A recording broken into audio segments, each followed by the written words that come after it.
po, Pangasinan Beta po. So, today meron tayong emergency setup dito. So, napansin ko muling nag-breed tong ating albino Oscar dito. Yan po. Medyo natagalan ito bago ulit na nangitlog. So, fortunately naman tayo is nangitlog siya ulit. Siguro nag-stop din ito ng mga kalahating taon bago sila ulit nangitlog. Actually, second time na ito. Last week kasi hindi ko naasikaso. So, kinain nila yung itlog nila. So, ngayon ito ulit, nang itlog sila ulit. So, looks okay naman yung mga itlog nila. So, ayan po. Niready ko na rin yung tank na paglilipatan nitong itlog. Kasi kung hindi natin ililipat itong itlog nila, for sure, kainin nila ito. Baka bukas lang wala na ito. Kaya mamaya lang baka kainin na nila ito. So, ayan po. Napakarami ng itlog nila. Yan. Tagal po ito bago ulit na sundan. So, ayan. Tinapos ko muna lahat ng pagpapakain natin dito sa shop natin. Yan po. Yung ating shop. Yan. Napakaganda sa gabi. Yan. Saka natin siya asikasuhin. Sineset up ko yung aking tripod. Medyo nagwawala itong aking silver arowana rito. So, kaya ito. Hawakan ko na lang muna. So, ayan. Kunin na po natin siya. Ito po. Naglagay na ako nung tubig sa planggana para hindi masyado matagal yung pagkakaalis niya sa tubig. Ayan po. Pero tatry natin i-set up. Teka lang. Ayan po. Na-set up na natin yung camera natin. Ito po. Kumuha na po ako ng tubig dito galing sa tank. Ito yung planggana niya. So, ayan. Try natin kuhanin.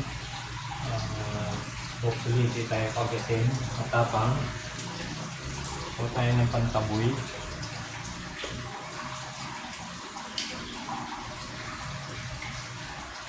Hindi ko alam kung lalaki o babae yung nagbabantay ng itlog. Pero try natin siyang bugawin. Kasi masakit din siyang mamaga.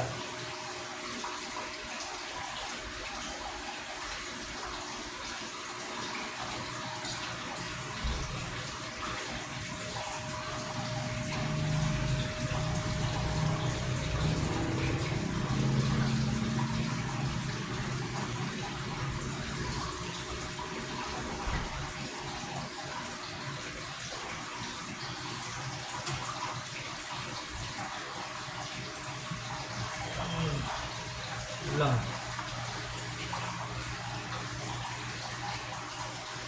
So ito na po yung ating Oscar egg.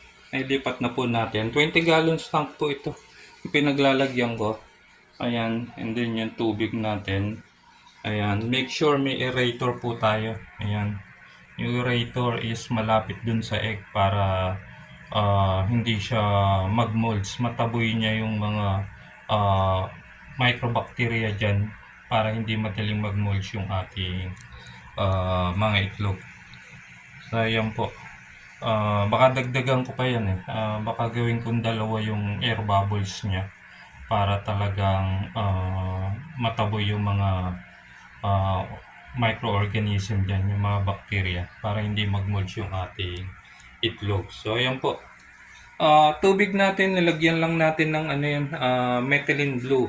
So, against ano na naman yan, para nga sa molds niya, para hindi mag-molds yung itlog natin. Yan lang po, ganyan lang po kasimple yung pag-breed ng Oscar natin at saka kung paano i-take care yung egg nila. So, hopefully 2 days makakakita na tayo ng ano nito, ng mga nagwi-wiggle na fry.